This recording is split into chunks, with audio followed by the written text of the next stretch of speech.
Dieu me demande de vous parler d'une échelle. Une échelle. Qu'est-ce que ça vous dit? L'échelle, c'est fait pour s'élever. Moi, j'ai le souvenir de ces grandes échelles qui étaient très très grandes parce qu'on avait des cerisiers qui étaient très très hauts et puis il fallait déjà avoir de la force parce qu'une fois qu'une partie de l'arbre était cueillie, il fallait tourner. Alors on devait lever cette échelle, il fallait toute une technique parce que c'était déjà de la force physique et puis pas la laisser partir en arrière sinon on lâchait. Puis... Alors on l'amarrait, elle était bien sur le sol et puis plus haut dans les branches on l'amarrait.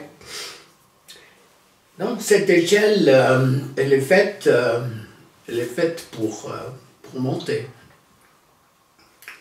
Bien sûr que plusieurs, vous avez déjà pensé à l'échelle de Jacob.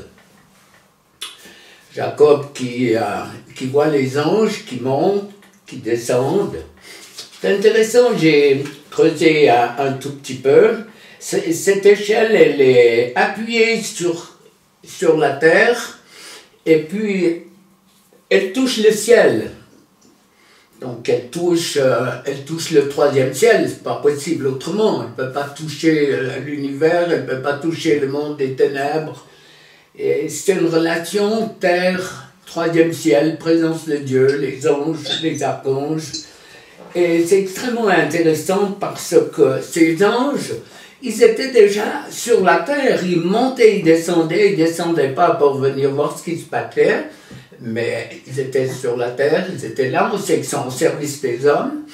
Combien de fois les anges vous ont gardé?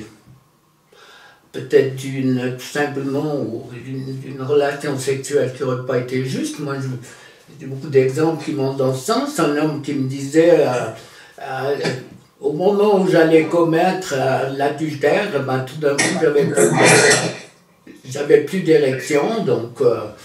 Alors on va pas mettre les anges partout, mais c'est quand même un ange qui a parlé à Joseph pour lui dire « Mais Marie est enceinte, mais prends-la pour femme parce qu'elle porte le sauveur du monde. » Et puis c'est un ange qui lui a dit de fuir en Égypte, et puis c'est un ange de nouveau qui lui a dit de rentrer, c'est un ange qui a frappé Hérode de mort, c'est un ange qui a fait sortir Pierre de prison, donc c'est pas mon truc de trafiquer avec les anges. Je me souviens d'un prédicateur américain huppé, avec un titre aux yeux des chrétiens très haut, qui avait donné un message dans l'église où j'étais. Et puis, la semaine d'après, moi j'avais un séminaire à Paris où il était présent et il avait donné exactement le même message, la même image. Il a dit, ici dans ce coin il y a un ange. Alors moi j'attendais qu'il dise parce que je suis un petit peu taquin dans ce sens et puis sensible à ce niveau. Alors il avait dit, là il y a un ange, et puis tu avais les gens qui avaient la femme du pasteur, tu avais les gens qui allaient toucher l'ange. Alors c'est un petit côté dans lequel je ne veux pas pénétrer. Ou bien l'histoire vraie de cette femme il y avait une réunion, je pense que c'était dans une ferme, je ne sais pas ce que c'était, nous, au début du réveil, on a fait des quantités, enfin je crois que c'est pas faux, en tout cas beaucoup de réunions, dans le pays de Montbéliard, où il y avait les Ménonites qui étaient touchés par le réveil, et puis bien sûr les églises ne voulaient pas en entendre parler, donc on faisait des réunions dans ces granges, et puis il y avait des hirondelles qui passaient. Donc pour en revenir à la petite dame, la petite chrétienne, elle était figée, avec son, je crois que c'est son recueil ou sa Bible, elle ne bougeait pas, tout le monde est parti, elle continuait à ne pas bouger, c'est histoire vraie. Hein. Et puis, pour finir, le pasteur a été voir par derrière, et puis il y avait une plume d'oiseau, donc elle pensait que c'était une plume d'ange. Et puis lui, il a regardé, il a levé les yeux, et puis il a vu qu'il y avait un nid d'oiseau en dessus de sa tête. Alors la chrétienne était convaincue que c'était une plume d'ange. Qui croit dans les auditeurs que les anges ont des plumes? Donc tout ça, c'est un petit peu le début de mon message qui n'a rien à voir avec l'échelle, mais on va y arriver. Je pense que moi, ça m'a aidé et ça vous aidera aussi. Et puis, on va laisser le suspense le plus longtemps possible pour vous dire, mais où va-t-il? Jésus est le plus grand prophète de tous les temps. Il a un ministère extrêmement court, mais il y a en lui cette perception spirituelle du futur. Il sait, il prévoit. Du reste, il a pleuré 2 fois. Ses pleurs étaient le fruit de visions prophétiques. La première fois, il a pleuré sur Jérusalem. Il a pleuré sur Jérusalem dans Luc 19. Jérusalem, Jérusalem, qui tue les prophètes.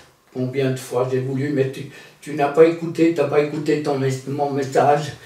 Et puis lui, il voit les hécatombes de morts qu'il y aura, il voit le temple détruit, il voit les milliers, je crois, des milliers de crucifixions. Il a cette vision, comme Ézéchiel, comme Daniel, comme Jean à Patmos, ont eu des visions extrêmement précises.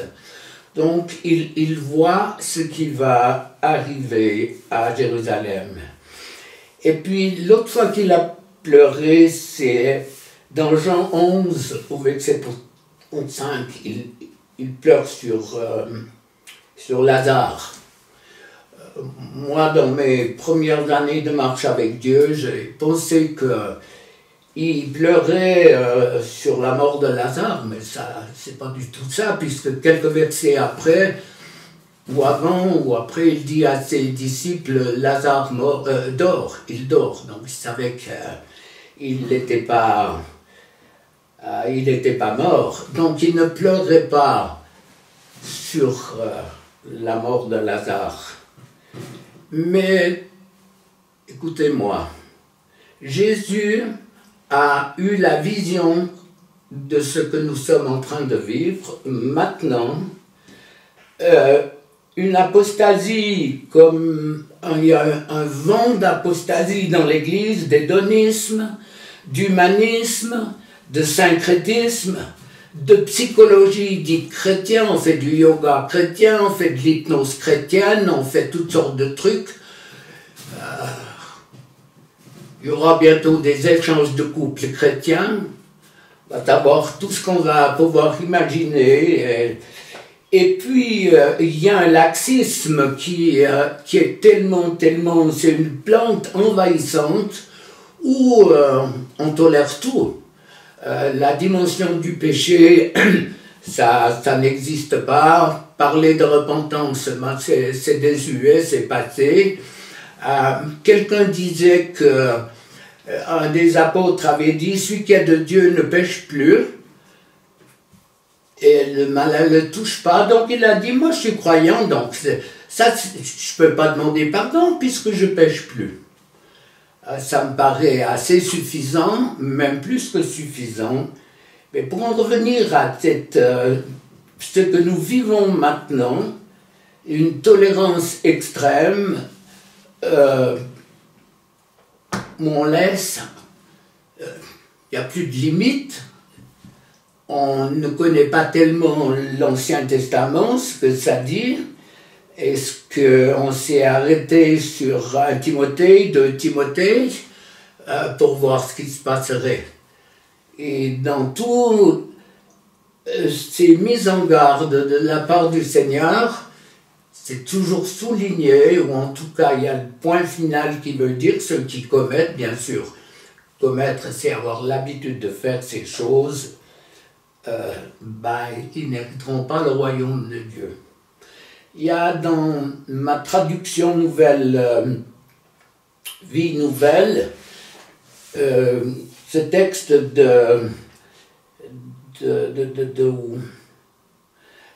c'est Luc 18, 8, où Jésus dit quand je reviendrai, est-ce que je vais trouver sur la foi? Et moi, dans cette traduction nouvelle vie, c'est marqué quand Jésus reviendra, est-ce qu'il va trouver des croyants sur la terre?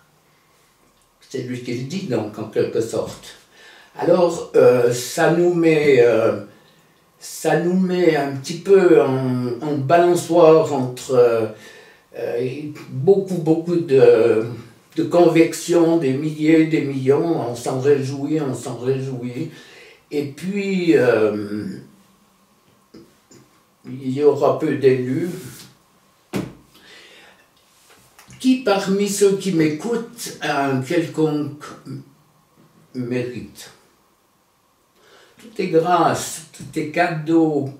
Pourquoi on vit en Suisse ou en France, Belgique, quand même des pays qui ont tellement évolué? Pourquoi on est là? Pourquoi on n'est pas né en Afrique dans des tribus, je ne sais pas où? Il y a cette grâce de Dieu à laquelle je crois qu'on doit, pour laquelle moi je rends gloire et grâce régulièrement. Lui dit, c'est pas une redite, parce que c'est pas mon truc, mais régulièrement.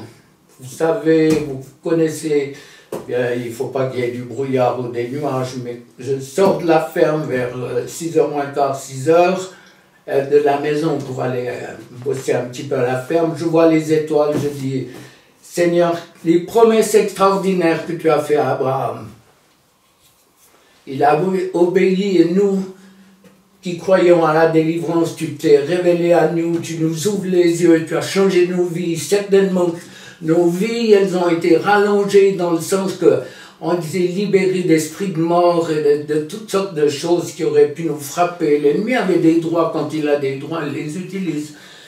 Donc d'être reconnaissant, de dire, mais tu as fait cette promesse à Abraham, toutes les générations seront bénies à cause de ton obéissance. Et puis cette extraordinaire promesse de Luc 1, 74, 5, 6, 74, 15, 16, de nous permettre, après que nous serions délivrés de nos ennemis, de te servir. Alors, une des choses, avant de venir à mon échelle, parce que il y a le suspense, quand Lazare, le grand miracle de Lazare, 4 jours après, puis que quelqu'un sent, et puis que un mot, une proclamation, une phrase, Lazare sort, il est debout sur ses pieds, complètement reconstitué avec un corps nouveau, enfin nouveau, transformé en tout cas, oui, nouveau. Puis Jésus dit, enlevez les bandes et enlevez le voile qui l'empêche de voir. Moi, une des premières fois que c'est difficile de remonter dans le temps, hein, ça fait plus de 40 ans, 45, donc c'est très difficile de remonter le temps et d'être assez précis. Mais je me souviens que quand j'ai réalisé que Dieu avait besoin du fermier que je suis pour libérer les captifs, quelque chose dans ma tête est descendu dans mon cœur. J'avais compris tout simplement que Dieu ne pouvait pas faire son œuvre complètement sans l'apport des humains que nous sommes. Limités, pécheurs, sauvés par grâce, encore avec des luttes, des pourquoi, des comment. Et ce que vous vivez avec Greg, on a une épreuve sans réponse. Est-elle nécessaire, la réponse, je ne sais pas.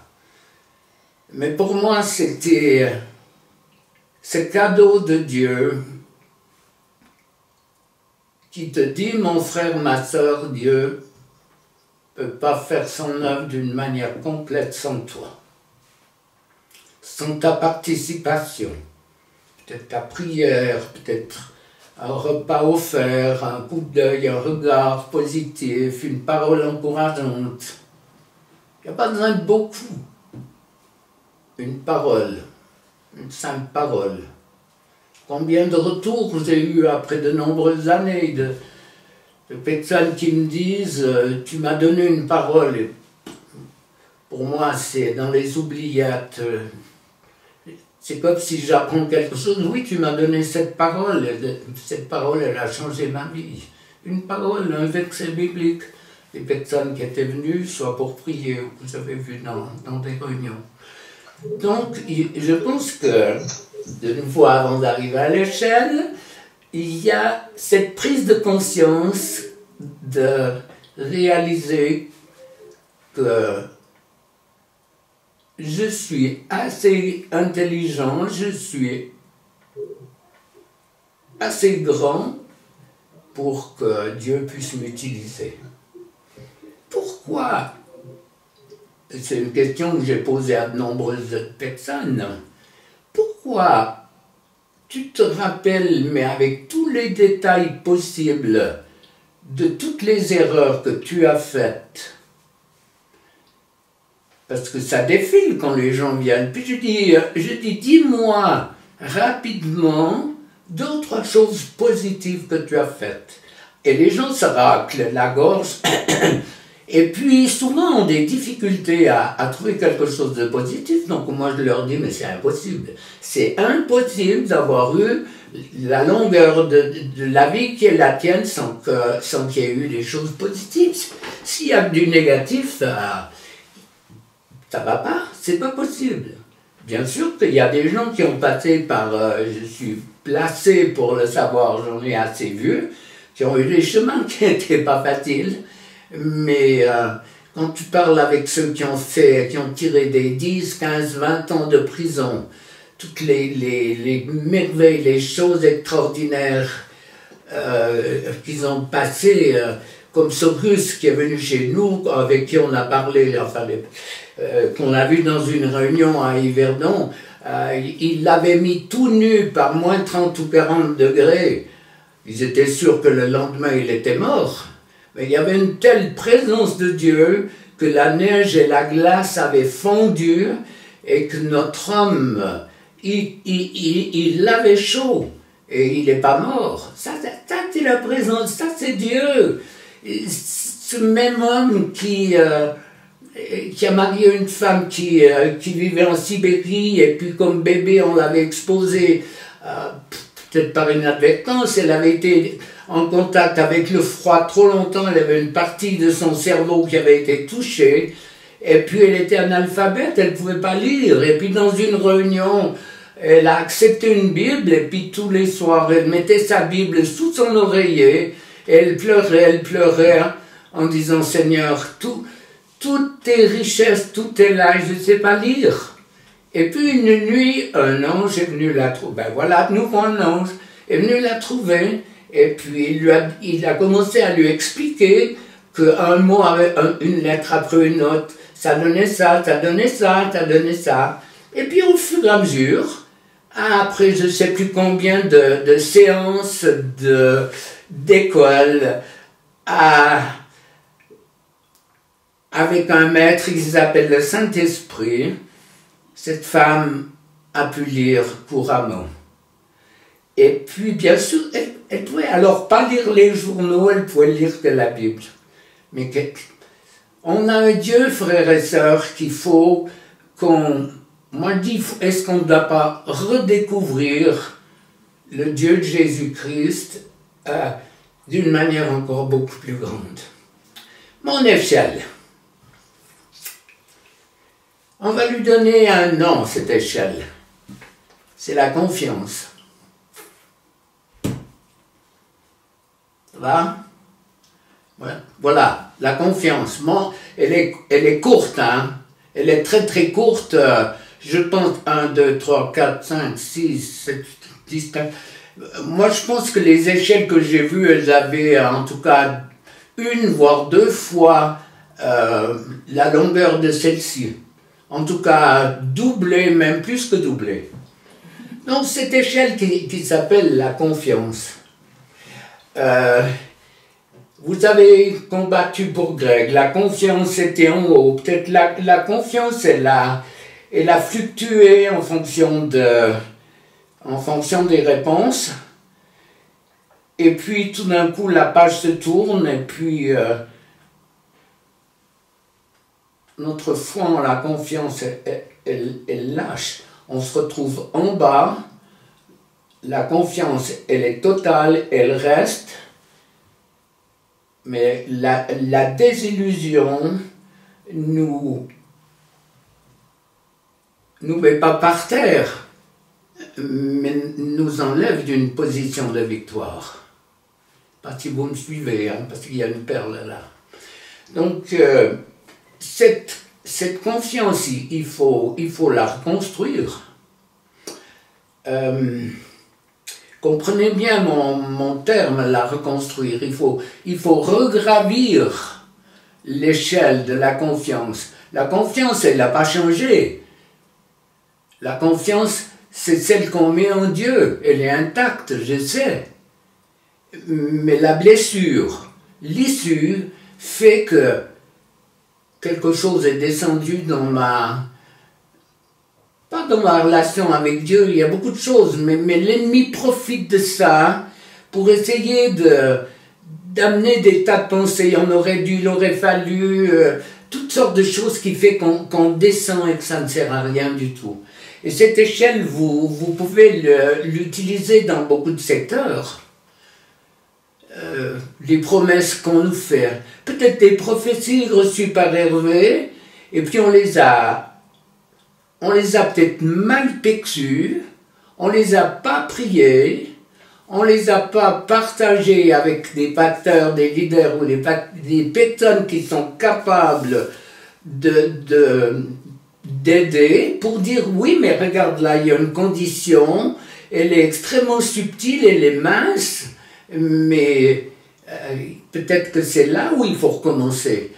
Eugène même avait dit qu'il avait été, mais je crois qu'il avait carrément utilisé le terme d'insulté par une femme qui était vraiment pas contente et qui l'avait traité d'un faux prophète en lui disant que ça faisait 2 ans qu'elle était tourmentée avec sa prophétie.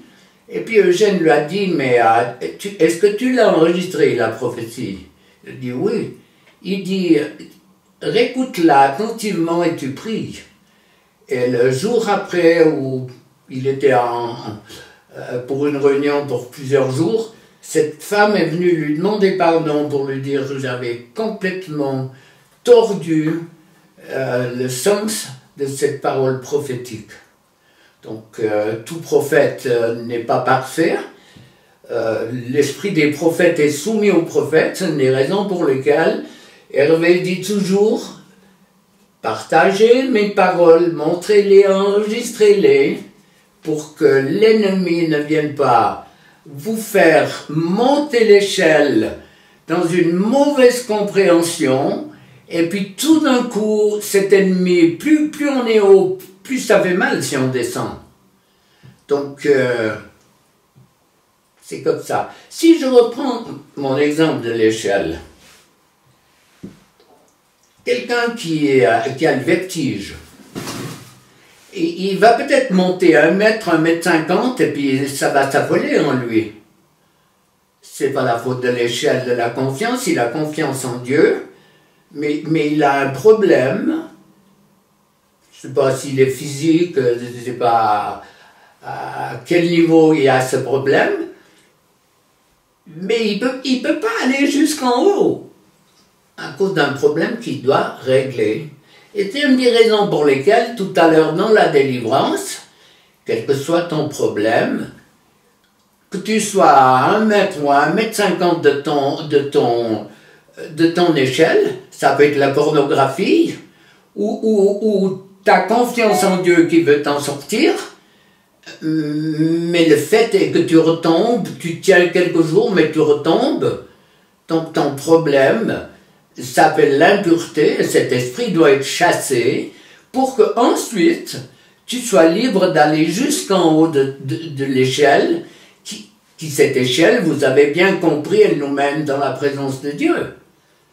Vous avez compris la relation que je fais entre l'échelle de Jacob et cette échelle humaine que Dieu met devant nous pour que nos yeux s'ouvrent dans la réalité des choses.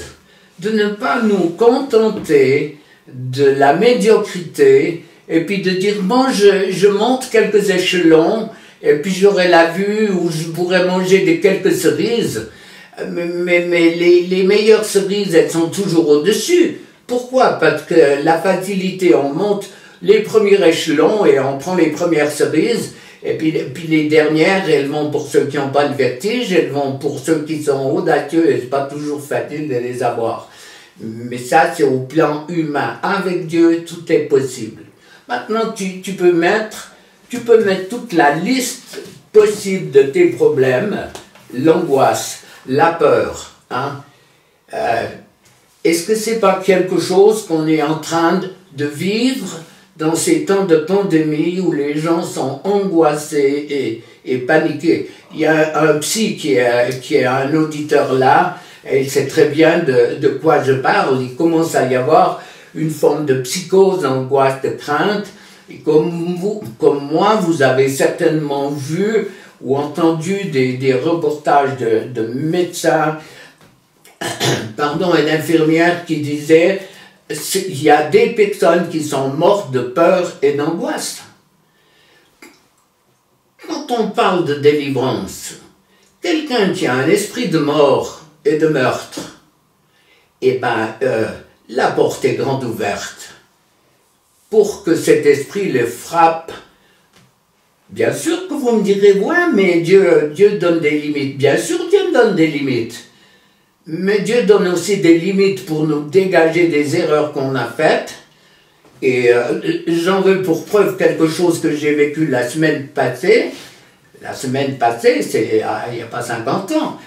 D'une femme qui me téléphone pour me demander l'adresse de quelqu'un, d'un pasteur qui pourrait prier pour sa délivrance. Et puis, c'est une région que je connais bien. Ben, je dis, ben voilà, Ernest Geyser, Marcel Niederreser. C'est des pasteurs qui peuvent prier. Et puis on discute et tout d'un coup je lui dis, mais ensemble, c'est quoi ton problème? Puis elle me dit, mais depuis l'âge de 20 ans, je descends, j'ai un masque, je donne l'impression que tout va bien et je suis complètement détruite. La mort me poursuit. Monsieur Bigler, si je ne vais pas tenir longtemps, je vais me suicider tellement la pression de la mort est faite en moi. Donc, 20 ans. Elle avait depuis l'âge de 20 ans, j'ai dit, hein, il y a un avortement. Elle me dit, bien sûr, à 18 ans, j'ai avorté. J'ai dit, ma soeur, tu redemandes pardon, on va prier. J'ai chassé l'esprit de mort, je lui ai dit, t'as des Kleenex? Elle m'a dit, oui. J'ai dit, tu participes? Ah ben, ça bougeait à l'autre bout, ça a bougé. Il y a eu une manifestation, un bon moment, c'était fort. Et ça, c'était, je pense, le mercredi, le samedi passé, ça fait une semaine. Elle me téléphone, elle dit, ma vie est changée, monsieur Wigler, ma vie est changée. Plus de peur, plus d'angoisse. Ma relation avec Dieu est de nouveau rétablie. Je sais qu'il m'aime, je sais qu'il m'a pardonné, je sais que je suis une mère qui va pouvoir aider mes enfants, mon mari et tout. Une vie changée en quelques minutes. Dieu change la vie de cette femme. Donc quand tu es sur ton échelle, avec un esprit de mort et de meurtre, parce que tu as avorté, et que dans ton église, personne t'a donné la bouée de sauvetage, tu fais comment? Tu tiens pour pas tomber. Et alors, avec l'angoisse et la peur, je prends cet exemple, parce que pour moi, elle est tellement parlant. Parce qu'il est frais, il est une semaine. Et cette femme qui... Il me semblait que je la voyais tellement, mais c'était... Il y avait une exubérance, je l'ai averti, je lui ai dit, mais pas de triomphalisme, ma soeur... reste vigilante, notre ennemi, c'est pas un gentleman. Donc si tu as le moindre problème, tu me retéléphones, on prie, tu te laisses pas avoir. Ce qui est acquis est acquis, mais les pensées qu'il va essayer de distiller dans ton échelle pour te faire descendre. Oh, mais ça va pas tenir, oh, tu verras, et puis cette histoire de délivrance et tout, on connaît tout le chapitre, mais c'est de faire descendre le long de l'échelle qui devrait nous conduire, cette échelle, si on monte dans la présence de Dieu, pour qu'il puisse manifester sa gloire et sa puissance. Les amis, c'est le temps de dire, mais tu restes, combien de fois je l'ai dit à des personnes, ma soeur ou mon frère, arrête de souffrir. Est-ce que tu n'as pas déjà assez souffert? Tu veux encore souffrir plus? Fais-les sortir, crache-les, défais-toi de ce monde. L'ordre de Jésus est impératif. Il n'a pas dit allez chercher le souverain sacrificateur, aller chercher un lévite, aller chercher Gamaliel, tuer le docteur d'Israël. Il était haut placé. Jésus n'a pas dit va chercher quelqu'un de spécial. Jésus a dit déliez-le. Ça veut dire quoi? Ça veut dire que ceux qui étaient autour de Lazare, qui ont senti l'odeur de la puanteur de la mort, les premiers qui ont osé toucher un mort vivant, c'est eux qui l'ont délié et qui ont permis que cet homme retrouve toute sa mobilité et sa vue. Quelle image extraordinaire pour nos vies!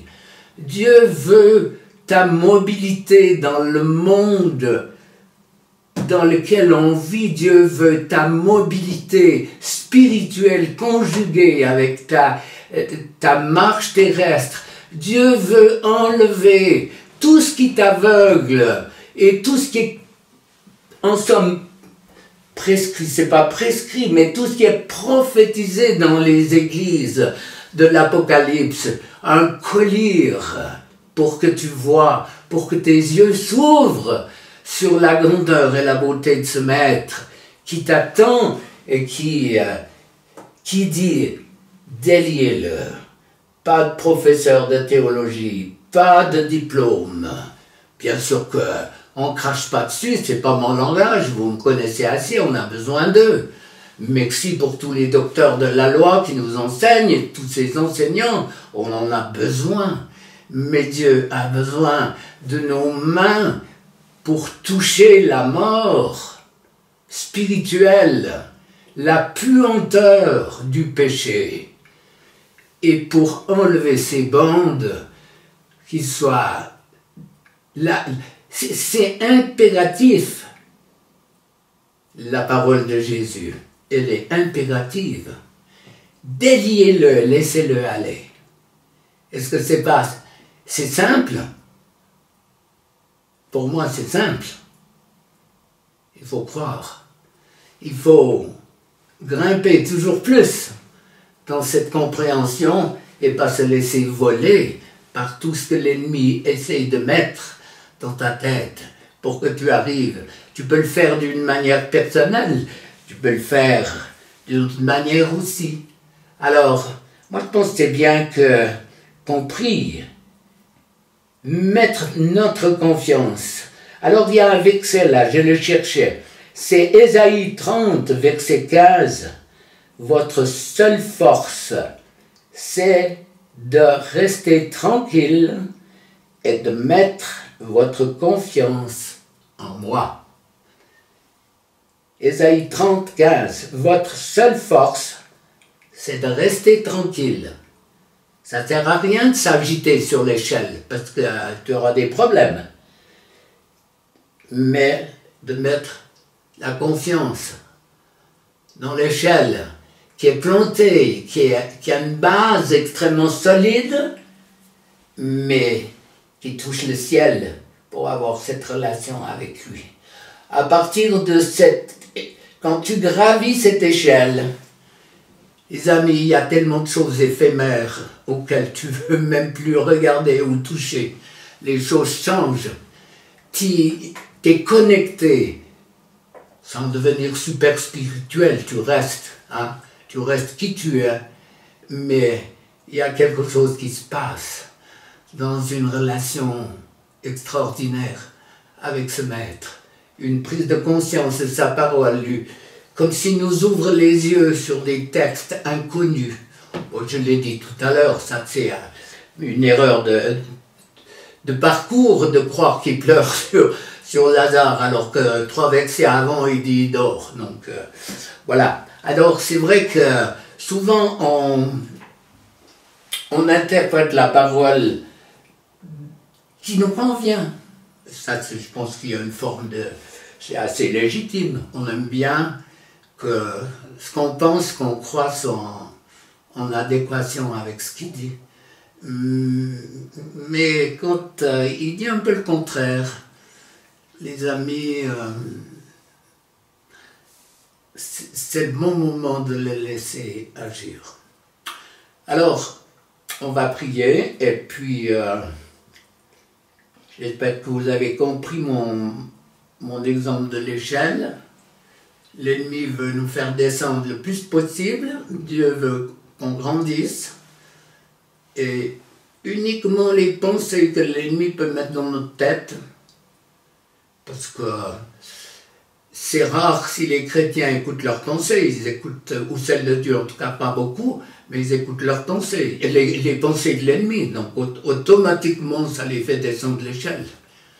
Et pourtant, toute la confiance est là, mais ce que dit l'ennemi, c'est en tout cas pas pour te faire toucher à cette présence extraordinaire qui est tangible, qui est, oui, qu'on ressent profondément dans son être, où on peut l'adorer et le louer. Amen. Alors on prie. Seigneur, moi je prends autorité sur toute puissance qui tourmente le peuple de Dieu. Je veux proclamer Jésus, que la même puissance qui a sorti Lazare, alors que c'est impossible, impossible, impossible humainement de le faire, cette même puissance libère maintenant, dans les minutes qui vont suivre, tous ceux et celles qui sont dans les bandes, dans les chaînes, dans l'esclavage, qui se font voler à l'image de l'échelle. Il y a eu tant de victoires, ils sont montés, et puis l'ennemi voit comme un ascenseur, ils redescendent, même en étant dans l'inconscience. Jésus, merci pour la puissance de ton nom, la puissance de ton sang qui libère. Il n'y a aucun esprit, aucune puissance, quelle qu'elle soit, aucune. Je reprends l'image de Lazare. Aucun esprit qui peut résister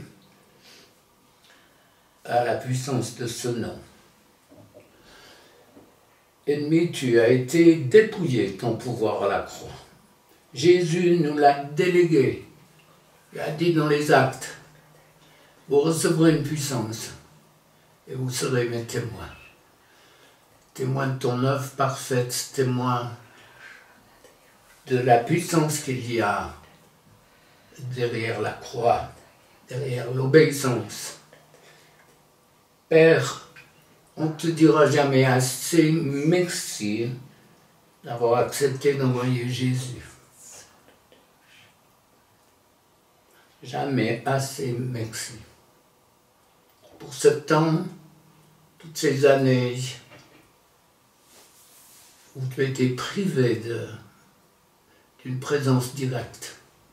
Oui, bien sûr, il y avait cette communion parfaite, mais un choix de plus de 30 ans. On me donne toute la gloire, toute la gloire. Une obéissance encore, si c'est une obéissance, un geste en faveur de l'humanité, de donner pour que Jésus puisse détruire les œuvres du diable. Et c'est ce qu'il a vu aussi lorsqu'il pleurait pour Lazare. Il savait qu'il allait détruire les œuvres du diable, ces œuvres qui avaient commencé en Genèse, où la mort, dernier ennemi qui sera vaincu, avait fait son œuvre. Père, on te bénit pour Jésus. Jésus, merci pour ton obéissance, merci pour l'œuvre du Saint-Esprit. Saint-Esprit, touche les cœurs encore et encore, je crois que tu l'as fait. Tu le fais encore, tu donnes l'espérance, tu sèches les larmes, les cœurs brisés, cassés, tu les touches, à quel niveau que ce soit. Jésus, merci.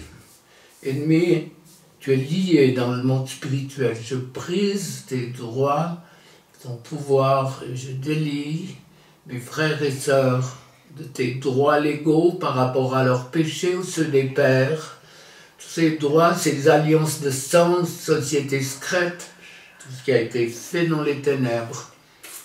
Ennemi, je délie tous ces hommes et ces femmes qui regardent, qui écoutent. Et dans le nom puissant de Jésus, je te chasse maintenant, tu sors. Il faut tousser tout de suite, très fort. Faire un effort, c'est pas faire partir de mouche en faisant c'est viscéral. L'ennemi est croché à nos organes et c'est votre rôle de volonté. C'est peut-être nouveau, mais avaler une miette du mauvais qui va du mauvais côté, vous verrez que vous serez content de pouvoir tousser pour l'extraire. Alors au nom puissant de Jésus, tout esprit qui vous tourmente, sortez maintenant. Vous sortez au nom puissant de Jésus. Tout ce qui tourmente, les esprits de tourment, l'angoisse, la peur du Covid, l'angoisse, la peur que si je l'attrape, je ne serai pas guéri. Tout ce qui a blessé la communauté, ça part maintenant. L'incompréhension, ça part au nom de Jésus. Au nom de Jésus, ennemi, tu lâches prise. Tu es un voleur, bien plus, un égorgeur, bien plus. Tu es celui qui veut notre vie, qui veut nos couples, nos familles, et tu dois lâcher au nom puissant de Jésus. Tout ce qui tourmente doit partir. Les peurs, les angoisses, les paniques, la peur d'attraper ce Covid, la peur de perdre mon travail, la peur de manquer, toutes ces peurs, ces angoisses, elles quittent au nom de Jésus. Elles quittent au nom de Jésus. Esprit méchant, esprit impur, tu lâches le peuple de Dieu. Lâche le peuple de Dieu. Tout ce qui vous tourmente, tout ce qui vous empêche d'entrer dans la dimension que Dieu veut pour vos vies, ça part. Tout ce qui vous donne la mauvaise image de vous, je suis nul, j'y arriverai pas. Rejet de toi, rejet de ton corps, pour les femmes surtout, peur d'être rejetées. Ces esprits partent maintenant. Toutes ces pensées, oui, mais il y a les paroles d'Hervé, mais moi je ne suis pas digne, et puis est-ce que je vais y arriver, est-ce que Dieu attend pas trop de moi? Tout ce que l'ennemi essaye de composer sur ta vie, ça part maintenant. Quitte, ennemi, tu es vaincu, j'ai autorité sur ton royaume par grâce, pas par mérite, et c'est par le doigt de Dieu que je te chasse de mes frères et sœurs. Tout ce qui est venu par des alliances, par des pratiques occultes, ces esprits partent au nom de Jésus.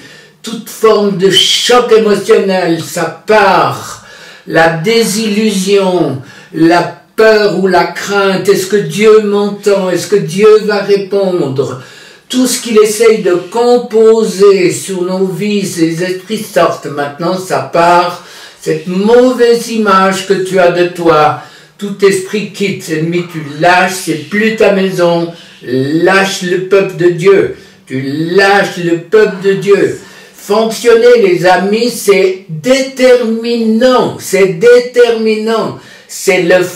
un acte de volonté. Souvent, on fait lever la main pour les nouveaux convertis. Ça change quoi? Ça impressionne pas Dieu parce qu'il y a des mains levées. C'est quelque chose, on fait lever, on fait avancer les gens. C'est une prise de position devant les ténèbres. Le fait de souffler, de tousser, ça veut dire angoisse, peur, panique. Tout ce qui me tourmente, toi qui me tourmente, je te pousse dehors. Esprit de tourment. Est-ce que vous aimez souffrir? Non, personne n'aime souffrir. Tout ce qui vous fait souffrir doit partir maintenant. Soyez libérés, Dieu libère. C'est la puissance du nom et du sang de Jésus qui libère.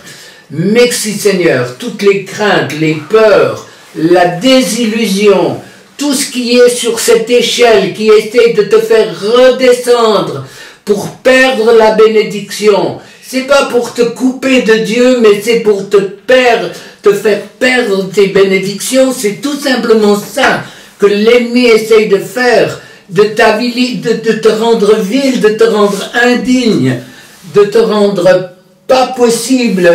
Et tous ces esprits sortent maintenant dans le nom puissant de Jésus. Ennemi, tu libères, tu dois partir, libère le peuple de Dieu. Ennemi, libère le peuple de Dieu, tu sors.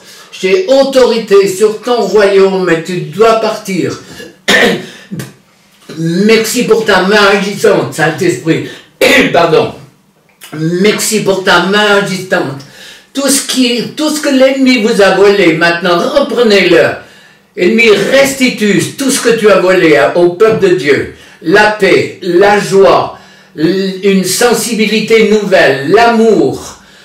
Partout où tu as volé, la crainte, la peur, où tu as volé la paix, où tu as volé l'espérance, partout sur l'échelle alors que le peuple de Dieu montait dans la présence de Dieu, tu es venu à l'image des craintes, des peurs et du vertige, tu es venu pour que le peuple de Dieu regarde aux circonstances, à la hauteur qu'il est sur l'échelle, aux circonstances, il regarde aux circonstances, plutôt que de regarder vers toi, le libérateur, celui qui donne la vie et la résurrection.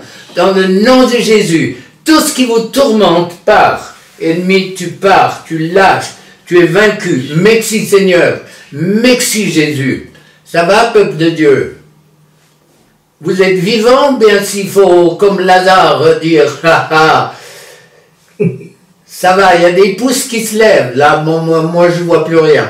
C'est un zoom, je ne sais pas si vous m'entendez encore, mais je ne vois plus rien du tout. Qu'est-ce qu'on fait? On continue? Moi, je continue à parler, mais il n'y a plus rien. Connectez-vous à nous, ben, voilà. Je ne sais pas ce qui se passe.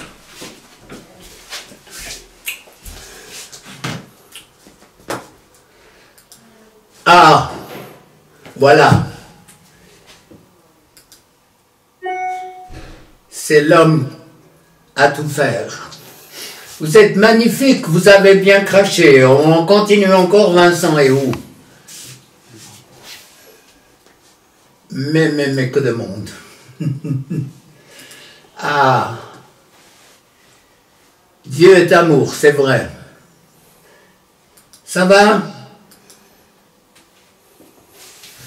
Voiture, Vicente. Encore un coup ou bien? Ouais, ça fait du bien. Il est sorti du trou. Continue Jean-Marc, ça fait du bien. Ouais, alors, allons-y donc. Le rôle de la volonté, moi je pratique l'autodélivrance. Hein. Alors quand j'ai un problème, quand j'ai quelque chose, je tousse et je fais jusqu'à ce que j'ai la victoire dans des secteurs extrêmement précis. J'en fais pas une histoire, je suis pas filmé, je suis pas comptabilisé, j'ai pas une machine qui compte, mais quand je sens que ça c'est pas bien, ben je demande au Seigneur de me délivrer. Alors, on continue. Donc vous avez compris que Lazare, le miracle de Lazare, Dieu a eu besoin des hommes Et moi, je suis un de ces hommes, je suis paysan, hein. J'ai été traire ce matin, si ça vous intéresse, donc je suis normal. Et ce soir, je dirai encore, parce que ça me sort des problèmes de... Je ne pourrais pas emmagasiner tout ce que j'entends, sinon il faut se sortir un petit peu. Donc, moi, je suis l'homme pour vous aider aujourd'hui, pour que votre vie, elle change, pour que vous puissiez dire, en ce 5 décembre, ma vie, elle a changé. Comme elle a changé pour moi, elle a changé pour ma femme, elle a changé pour beaucoup de personnes. Soyons honnêtes, on est en marche, on est en changement jusqu'au bout, je crois. Dieu aura encore des choses à enlever. Moi, j'ai aucune fausse humilité de vous dire que s'il y a encore un problème, je demande qu'on prie, j'ai aucun problème. C'est comme les dents, c'est pas parce que vous regardez la brosse à dents et que vous avez acheté le meilleur dentifrice que vous n'avez pas besoin d'aller chez le dentiste. Mais il y a beaucoup de chrétiens, ils contentent la brosse et puis ils demandent à Dieu de les changer et eux, ils ne veulent pas changer. Alors comment ça marche? C'est pas possible. Alors encore quelques minutes. Au nom de Jésus, tout ce qui vous tourmente, particulièrement les peurs et les craintes, tout ça, ça part, ça sort au nom de Jésus. Sort. Tout ce qui vous empêche d'entrer dans du pardon, ça doit partir. De vous pardonner. L'ennemi joue sur nos erreurs, que Dieu a pardonné il y a longtemps, et il joue sur nos erreurs. Et tous ces esprits sortent maintenant. Ennemi, tu lâches les peurs, les angoisses, les paniques, peur pour mes enfants, peur pour mon conjoint qui n'est pas converti. Tout ce qui charge, ces fardeaux, partout où vous avez une douleur physique, il y a un esprit qui se manifeste sur les épaules parce que vous portez, sur le cœur, l'esprit de mort, partout, le bas-ventre, les avortements, c'est peut-être pas les vôtres, mais combien de générations? Ça peut aller très loin tant que les malédictions n'ont pas été brisées. Ça peut aller très très très loin. Moi, je le répète souvent, quand je prie pour des juifs, je les délie de la malédiction de la croix. Presque 2000 ans, que son sang retombe sur nous et sur nos enfants, ça c'est une malédiction. Alors on ne peut pas plus pointu. Quand je prie ça, ils ont des manifestations, ça fait presque 2000 ans.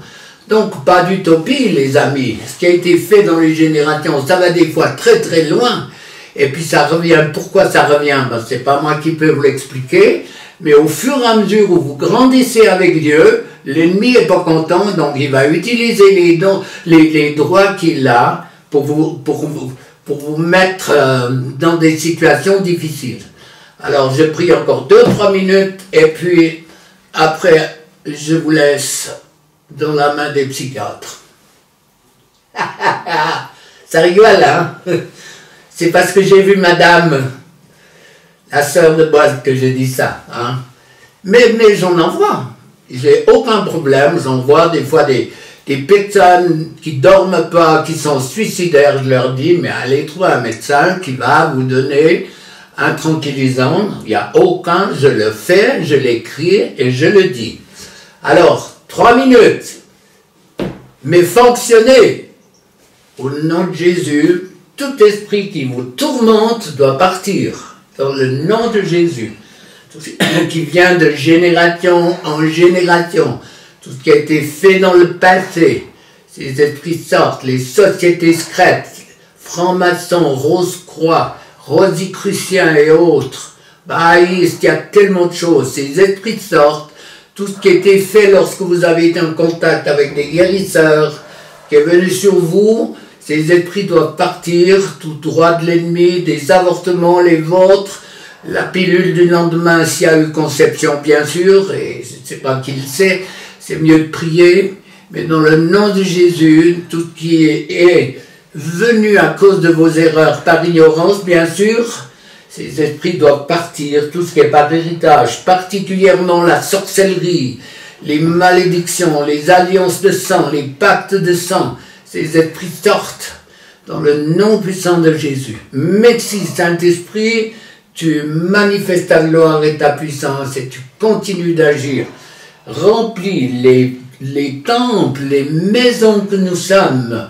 Seigneur, on a besoin de toi, on a besoin dans ces temps toujours plus difficiles où tu travailles pour que le peuple de Dieu se mette à genoux et c'est le commencement des douleurs de l'enfantement sans être négatif.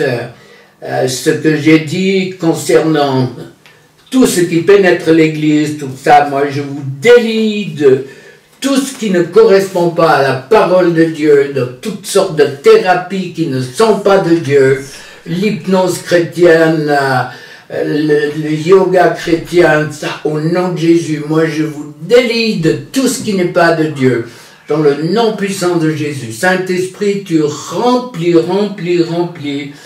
prends toute la place, partout l'ennemi a dû partir, tu remplis les temples, tu nous remplis, tu nous permets de monter sur cette échelle de confiance pour qu'on soit vraiment connecté dans ces temps difficiles, toujours plus à toi, même si c'est dur, même si on redescend un peu, connecté à toi pour reprendre de l'altitude avec toi. Merci de ta main guérissante sur mes frères et sœurs. Merci de ta grâce qui se manifeste avec tellement de générosité. Amen. Amen.